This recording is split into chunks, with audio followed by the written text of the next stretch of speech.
¿Qué tal? Es un gusto saludarles. Mi nombre es Enrique Hernández. Bienvenidos a una nueva emisión de La Opinión Hoy.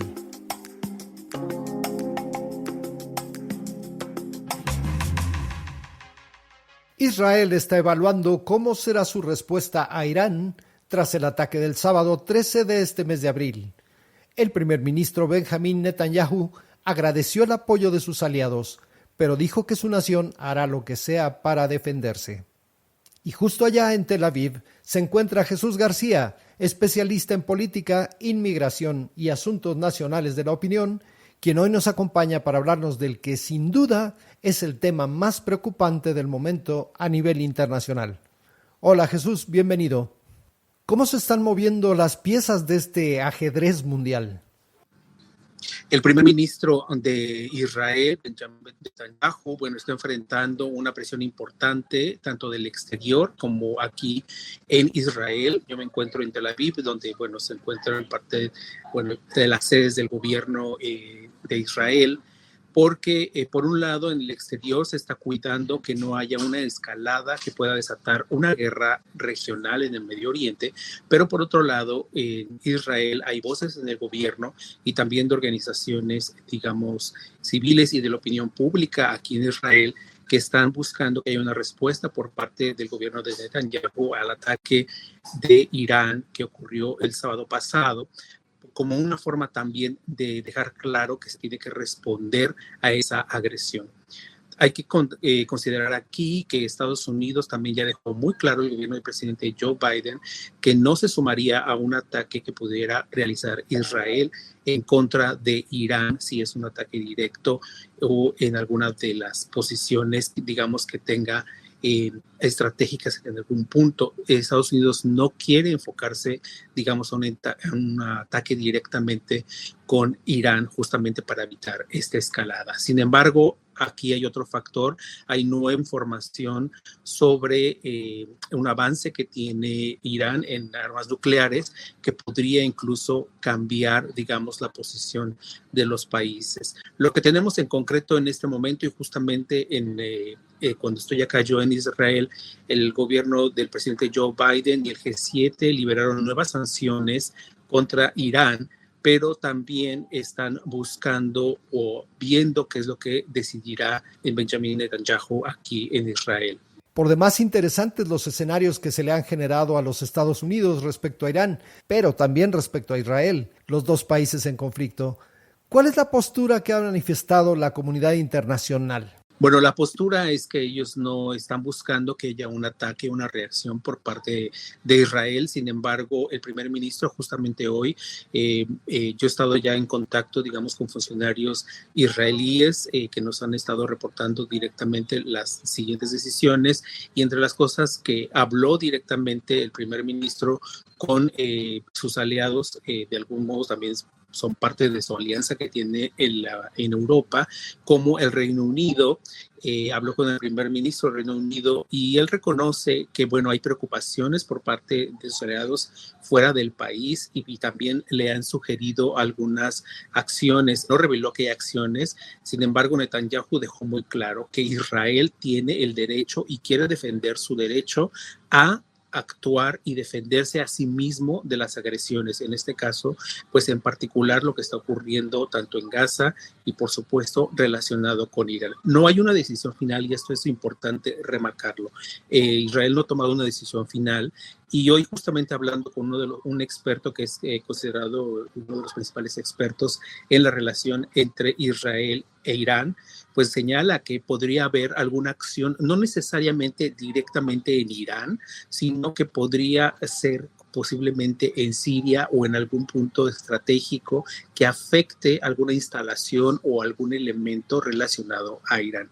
La idea es que justamente Israel mande este mensaje de que sí está actuando después del ataque que fue perpetrado en el sábado pasado en Jerusalén. Sin duda son momentos de tensión internacional. ¿Qué sigue, Jesús?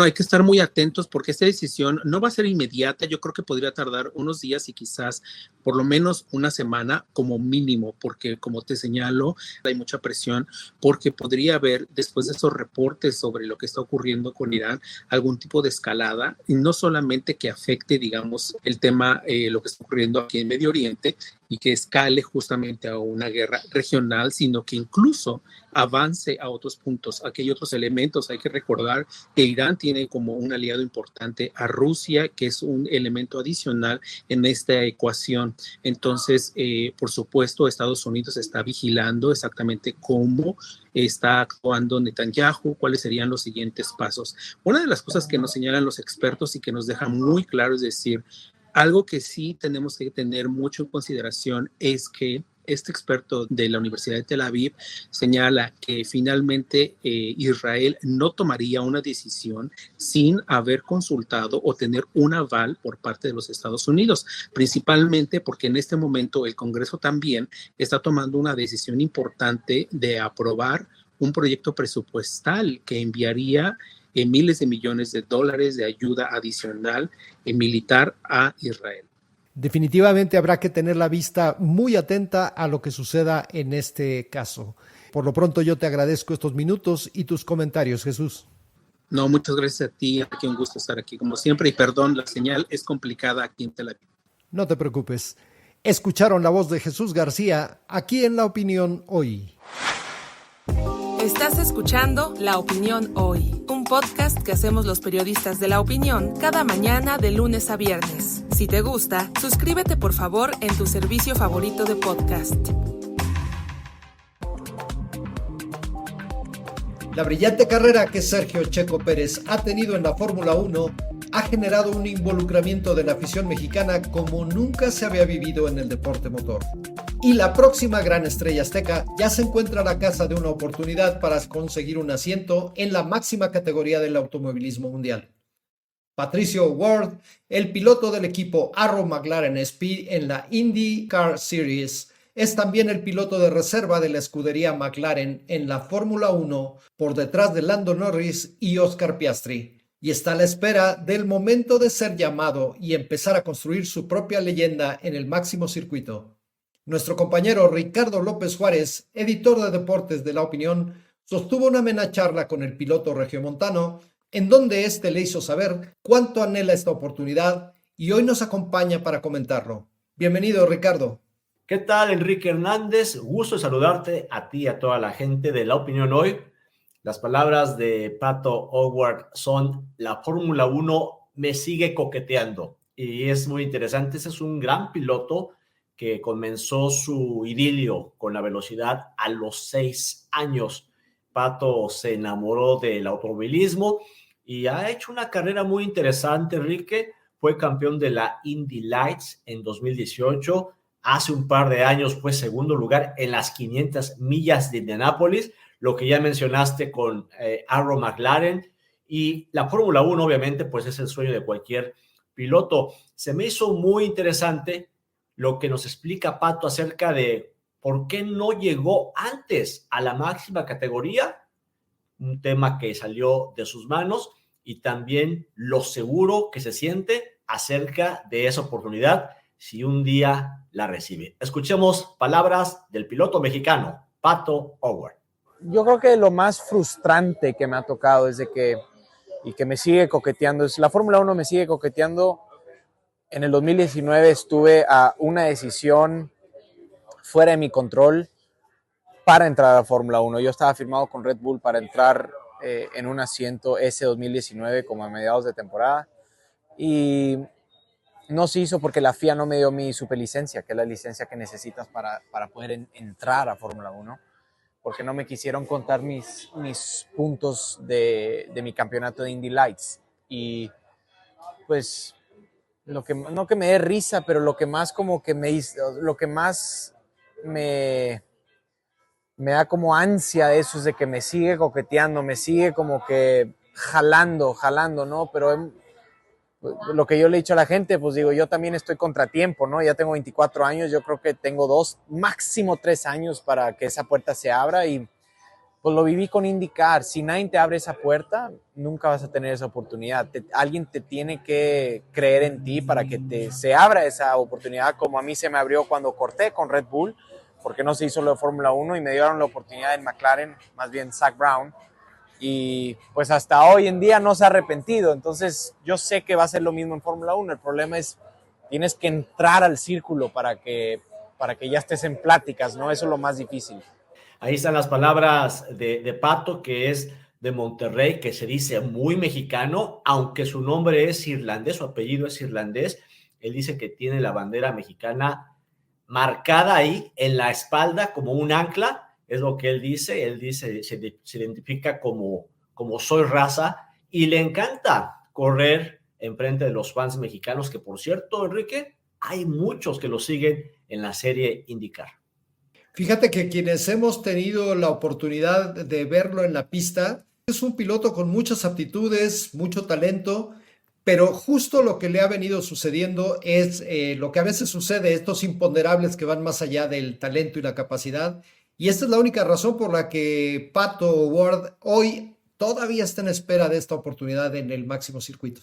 Un aspecto muy importante en ese sentido, Enrique, es que aunque él tiene 24 años, admite que está contra el tiempo. Él piensa que su ventana para llegar a la Fórmula 1 es de 2 o máximo 3 años. Y aquí un poco más de lo que comenta Pato O'Ward acerca de lo que significa la oportunidad, la posición en la que se ha colocado y lo que haría en caso de que reciba esa llamada para subirse a un monoplaza de la máxima categoría. Yo siempre lo he dicho, yo sé que soy más que capaz de estar en Fórmula 1. Yo he corrido con muchos de los que están dentro de la parrilla. Yo sé que es correr contra ellos. Y no me cabe la menor duda, es que tan pronto me den esa oportunidad no me van a bajar de ese auto. El problema es cuándo te la van a dar. Bueno, ahí están las palabras de este piloto mexicano. Se puede decir, Enrique, que este es el segundo mejor piloto mexicano de la actualidad. Habría quien incluso dijera, no, este es todavía mejor porque ha hecho más carrera en más distintas, en más categorías del automovilismo. Obviamente, pues es difícil comparar contra un Checo Pérez que lleva tanto tiempo en la Fórmula 1. Pato es muy competitivo y aunque admira a Checo, le tiene mucho respeto por su trayectoria, no se hace menos. Suena a que él piensa que puede hacer un trabajo tan bueno o mejor que el del piloto de Guadalajara. Sin ninguna duda. Y el hecho de que se esté desempeñando también mantiene la puerta abierta y creo que va a ser cuestión de tiempo para que podamos ver a un segundo piloto mexicano, bueno, de la era moderna, dejando atrás a los hermanos Rodríguez, a Rebaque y a todos los que en su momento le dieron lustre al automovilismo mexicano, en este revival, este reenamoramiento de la afición mexicana con la Fórmula 1, Pato O'Ward promete. De acuerdo contigo, Enrique. La invitación para que la gente siga a Pato. Fue segundo en la primera carrera de la temporada 2024. Esta fue en San Petersburgo, Florida. Y su segunda carrera será este domingo en Long Beach, California. La carrera de automovilismo más tradicional, no solo de California, sino de toda la costa oeste.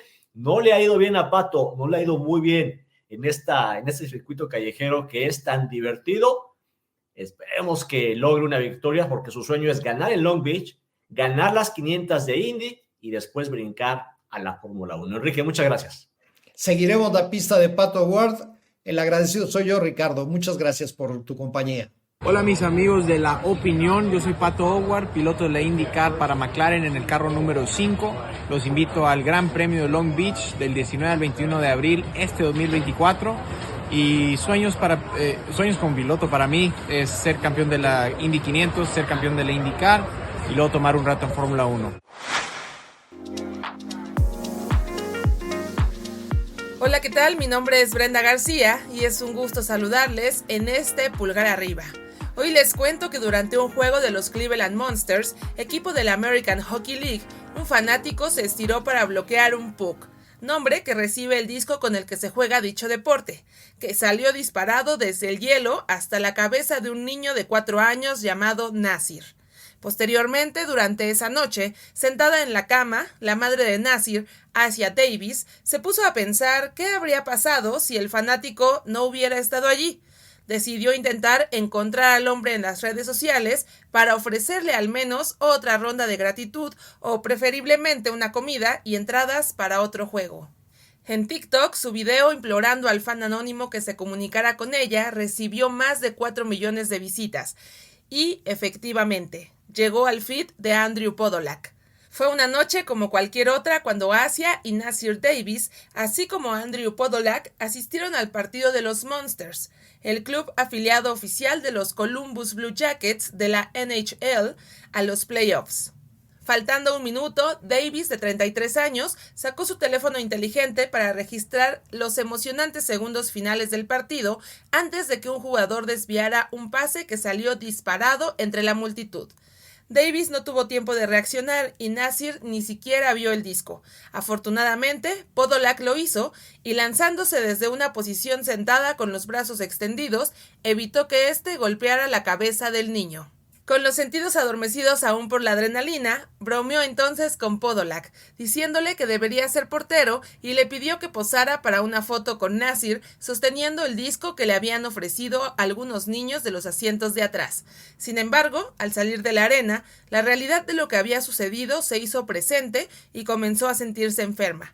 Davis llamó al equipo y preguntó si podían identificar al hombre por el número de su asiento. Si bien pidieron más tiempo para descubrirlo, ella hizo el video de TikTok que funcionó. Más tarde, Podolak, Nasir y Asia se reunieron frente a las cámaras en un partido de playoffs cortesía de los Cleveland Monsters. Después de contar la historia a los medios, los tres dejaron caer ceremonialmente el disco para el partido antes de trasladarse a los asientos al lado de la pista para ver el juego. A Nasir le encantó toda la experiencia y hoy duerme con el disco del que Andrew lo salvó, debajo de su almohada todas las noches. Así que esta historia termina con un pulgar arriba para los reflejos salvadores de Andrew Podolak. Muchas gracias por acompañarnos. Recuerden regalarnos un like y suscribirse a La Opinión Hoy en su plataforma favorita. Mi nombre es Enrique Hernández. Nos dará mucho gusto saludarles en nuestra próxima emisión. Este podcast es una producción de La Opinión, presentada por Diana Gutiérrez, Carlos Millet y Enrique Hernández. Diseño sonoro de Brenda García. Rafael Cores es el productor ejecutivo.